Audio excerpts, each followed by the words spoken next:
Mesdames, Messieurs, bonsoir. Bienvenue dans ce journal télévisé sur ESAE TV. Arrêté et soupçonné de tentative de coup d'État, l'homme d'affaires Olivier Bokor et l'ex-ministre des Sports Oswald Omeki ont comparu devant le procureur spécial de la Cour de répression des infractions économiques et du terrorisme ce mardi 1er octobre 2024. La substance de leur audition dans ce journal. Le lundi 30 septembre 2024, le président de la Cour constitutionnelle, le professeur Dorothée Sosa, a reçu en audience une délégation du bureau exécutif de l'Union nationale des médias en ligne, UNAMEL Bénin, conduite par son président Barnabas Oroukoman. Plus de détails dans ce 19h.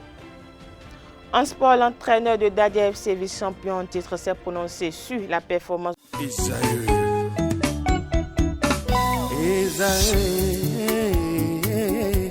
Vous recherchez une école de référence pour une double formation universitaire et professionnelle de qualité? Voici l'opportunité à ne pas rater. L'École supérieure d'administration, d'économie, de journalisme et des métiers de l'audiovisuel ESAE vous offre des programmes d'enseignement en licence et en master orientés vers l'emploi qui font d'elle une référence à travers les filières de l'administration générale et territoriale, l'administration du travail et de la sécurité sociale, droit, diplomatie et relations internationales, administration hospitalière, universitaire et intendance, journalisme et métiers de l'audiovisuel et toutes les filières des sciences de gestion. Une seule adresse, www.esae.bj. Rendez-vous dès maintenant sur nos campus ESAE Bedromende au numéro 90 93 65 21 ou au numéro 98 98 14 00. Paracourt sur le numéro 52 46 12 12. Aboumé-Calavi au numéro 52 88 44 44. Akpata au numéro 52 88 33 33. ESAE, l'excellence à un nom.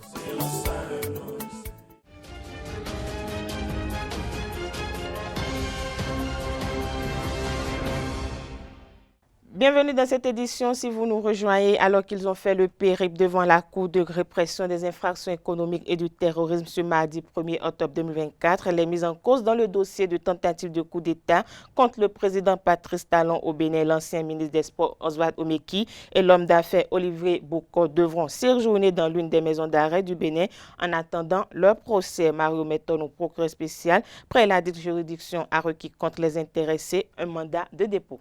La 5e édition du mois du consommant local dédié au mois d'octobre en vue de promouvoir les produits locaux a démarré ce mardi 1er octobre à Cotonou, capitale béninoise. Il s'agit d'une initiative soutenue entre autres par le ministère de l'Industrie et du Commerce du Bénin. À suivre dans cet élément signé Francis Fahami, quelques citoyens béninois qui apprécient les retombées de la consommation locale.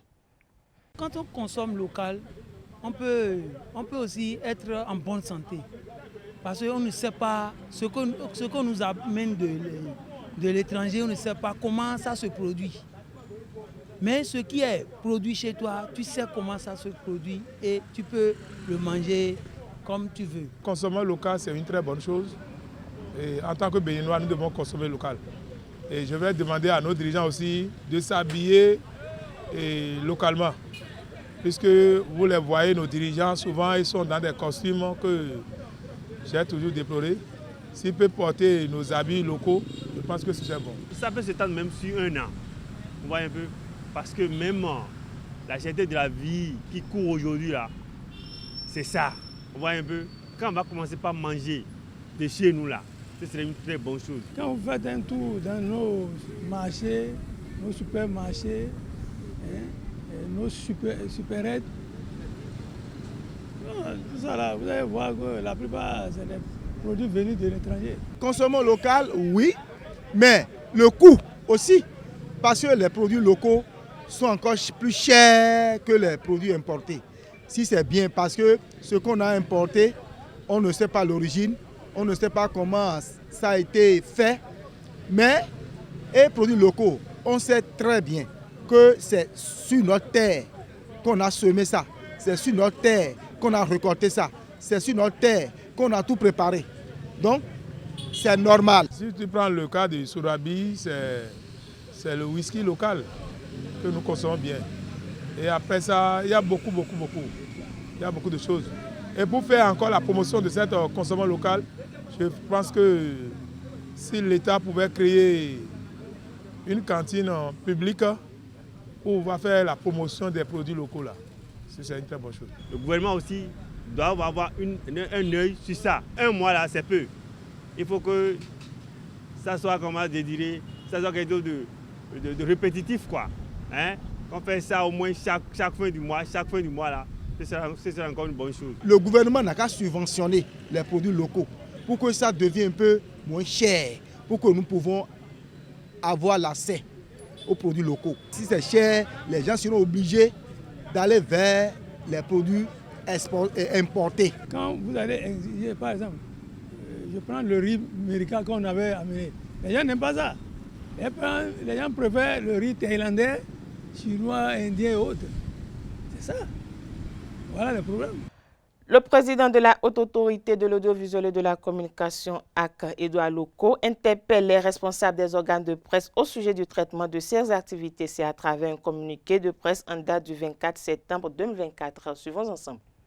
Communiqué numéro 046-RAC-PT-SG-SGA-SCS de la Haute Autorité de l'Audiovisuel et de la Communication HAC à l'attention de tous les promoteurs et responsables d'organes de presse installés ou émettant au Bénin. Il m'a été donné de constater avec grande consternation que les organes de presse installés ou émettant au Bénin, y compris ceux du service public, exigent des bons de commande avant la couverture médiatique des activités de la Haute Autorité de l'Audiovisuel et de la Communication ou adressent des factures à l'institution après publication de ces communiqués de presse et décisions. Cette anomalie ne saurait perdurer. C'est pourquoi je voudrais rappeler à l'attention des promoteurs ou responsables des organes de presse émettant ou installés au Bénin en général et ceux du service public en particulier que la publication des actes de l'institution de régulation des médias et de la communication ne saurait être facturée car cela relève du travail ordinaire des organes de presse. Excepté les frais prévus éventuellement au budget en période électorale pour désintéresser les organes de presse astreints à la couverture médiatique des élections, la Haute Autorité de l'Audiovisuel et de la Communication n'entend plus prendre d'autres engagements financiers dont elle n'a pas les moyens. Par conséquent, la Haute Autorité de l'Audiovisuel et de la Communication HAC informe ses partenaires qu'elle n'émettra plus de bons de commande et n'acceptera plus de factures à l'occasion de la publication de ces actes qui ne s'inscrivent que dans le cadre du strict respect de l'intérêt public. Fait à Cotonou le 24 septembre 2024, signé du président de la Haute Autorité de l'Audiovisuel et de la Communication HAC, Edouard Loko. Je l'annonçais à l'entame de cette édition, des membres de l'Union nationale des médias en ligne UNAMEL Bénin ont été reçus en audience par le président de la Cour constitutionnelle, le professeur Dorothée Sosa. Les discussions se sont axées sur la formation des professionnels des médias et sur des partenariats à établir avec la haute juridiction. En tant que professionnels des médias, ils doivent respecter certaines lois régissant leur métier telles que le code du numérique et le code de l'information. Ils reconnaissent ne pas tout connaître et désirent donc bénéficier de l'accompagnement de la Cour constitutionnelle pour former les professionnels des médias sur ces aspects juridiques afin d'éviter tout écart. Le président de la Cour constitutionnelle a salué leur démarche et a souligné que la haute juridiction appartient à tous les citoyens béninois. En ce qui concerne les partenariats, le président de la Cour constitutionnelle est prêt à impliquer les médias en ligne pour accroître la visibilité des activités de la Cour constitutionnelle.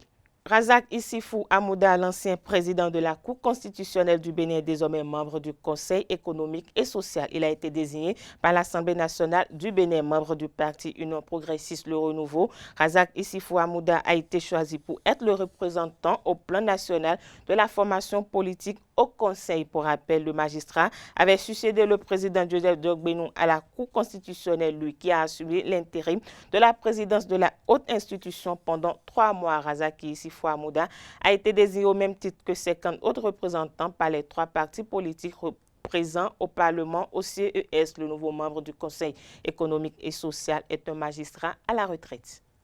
Cette édition se poursuit hors de nos frontières. Réunis en session plénière le lundi 30 septembre 2024 à Lomé au Togo, les députés du Parlement de la CEDEAO ont adopté un avant-projet de budget pour l'année 2025. Ce budget servira à financer les principaux programmes stratégiques de l'institution. Cet exercice s'inscrit dans le cadre des efforts de la CEDEAO pour affirmer son rôle de moteur de l'intégration régionale et de la promotion de la paix et de la sécurité en Afrique de l'Ouest. Le budget adopté vise à soutenir 4 axes prioritaires, à savoir la participation et la représentation des citoyens des États membres, le renforcement du rôle institutionnel du Parlement, la promotion de la paix, de la sécurité, de la démocratie et de la bonne gouvernance, ainsi que l'intégration de la dimension genre dans toutes les initiatives régionales. Ce budget sera aussi aligné sur les actions prioritaires de l'institution avec un accent sur une allocation plus rationnelle des ressources humaines. Du Togo, direction la Côte d'Ivoire, le président ivoirien Alassane Ouattara a rencontré ce mardi 1er octobre 2024 les cadres de son parti, le Rassemblement des Oufouettistes pour la démocratie et pour la paix, pour relancer les activités du parti à quelques jours du démarrage de la révision des listes électorales. Une étape importante en vue des préparatifs à l'élection présidentielle de 2025, selon le président, qui a donc encouragé ses troupes à descendre sur le terrain derrière le côté sonalène. Cette réunion a notamment pour but de présenter les activités des 47 coordonnateurs régionaux nommés en mai 2024. Ces responsables incarnent en quelque sorte une forme de décentralisation de la gestion du parti à la base. Au-delà de la mobilisation autour de la révision des listes électorales, le parti devra aussi préparer un congrès dont la date n'a pas encore été fixée. Ce mardi 1er octobre 2024, c'est un jour historique au Mexique. Claudia Sheinbaum sera investie comme présidente du pays. À 62 ans, l'ancienne maire de Mexico est la première femme à diriger la deuxième économie de l'Amérique latine. Élue en juin dernier avec plus de 60% des voix, un score historique, elle a surfé sur l'énorme popularité de son prédécesseur Andrés Manuel López Obrador. Alors que Claudia Sheinbaum s'apprête à prendre les rênes du pouvoir, une vague d'homicides secoue l'État du Sanola. Des factions rivales du cartel du même nom se livrent une guerre sans merci qui a déjà fait plus de 80 morts depuis le début du mois de septembre. Sur l'insécurité, la principale préoccupation des Mexicains et Mexicaines, Claudia Sheinbaum est attendue au tournant. Jusqu'à présent, tous ses prédécesseurs depuis Felipe Calderón, qui avait déclaré en 2006 la guerre au cartel, ont échoué à endiguer ce fléau. Sur le mandat d'André Lopez, plus de 200 personnes ont été tuées, un chiffre record scientifique de formation. Claudia Sheinbaum doit entamer une transition écologique freinée par AMLO qui a tout misé sur les énergies fossiles. Sport dans cette édition pour boucler, le vice-champion en titre d'Adia FC s'est opposé à l'AS Tonnerre le dimanche 22 septembre 2024 au stade Omnisport d'Aploiroué dans le cadre de la première journée de la Ligue Pro saison 2024-2025. Au thème de la rencontre, les deux équipes se sont séparées sur le score nul de 1 but partout. Yaya Kone, entraîneur de Dadia FC, analyse la rencontre. Il est au micro de notre reporter sportif, Anel Do. Il y avait de la place, on pouvait gagner cet après-midi. Regardez en première mi-temps, on s'est créé carrément 5 occasions nettes de but. Voilà, maintenant mes garçons ont pêché devant par inefficacité. Voilà, on va continuer de travailler. Sinon, dans la possession de balle, dans le style de jeu de Dadia, on a voulu garder cette identité de jeu de Dadia. Et dans le contenu du jeu, dans la possession du ballon, je pense que mes garçons étaient nettement au-dessus de ceux de Tonnerre. Mais après, comme j'ai dit, on va continuer de travailler dans les 30, 20 derniers, 18 derniers mètres pour pouvoir être encore plus efficace. Je pense que si on avait été efficace, je pense qu'on avait la clé quand même pour battre cette équipe. C'est vrai que c'est une équipe qui est venue, qui a joué derrière, qui a procédé par contre. Elle a, sur un fait de jeu, sur une entrée de jeu, elle marque le premier but. Après, elle se recroqueville si elle, c'est tout à fait normal. Hein. Tu es en déplacement, elle cherche le match nul. C'était à nous de faire le forcing. On l'a essayé, mais malheureusement, je pense que Lawani, Ariel et Beakou n'ont pas eu le pied heureux. Mais je pense que nous allons continuer de travailler. Ce n'est que la première journée. On va travailler. Et voilà, d'ici le prochain match, je pense qu'on sera mieux affûté. Déjà, Dadia aujourd'hui, quand on parle aujourd'hui des clubs sur l'échiquier du football béninois, Dadia compte aujourd'hui. Donc c'est clair que personne ne nous fera cadeau. Voilà, vous avez vu cet après-midi, tout le monde va attendre Dadia. Ce n'est plus comme par le passé où on ne s'attendait pas à Dadia, où là maintenant on s'est affiché. Ce sera à nous d'être plus costauds, ce sera à nous d'être plus forts, ce sera à nous d'aller chercher au fond de nous-mêmes. Si nous voulons dignement représenter voilà, Dadia, mais je pense que nous avons de la qualité, nous avons quand même des ressources pour pouvoir, comme vous l'avez dit, pouvoir défendre valablement les couleurs du Dadje. Dans le même registre, Yaya Kone, entraîneur de Dadje FC, déplore le processus de mise à disposition des joueurs. Il est toujours au micro de nos reporters.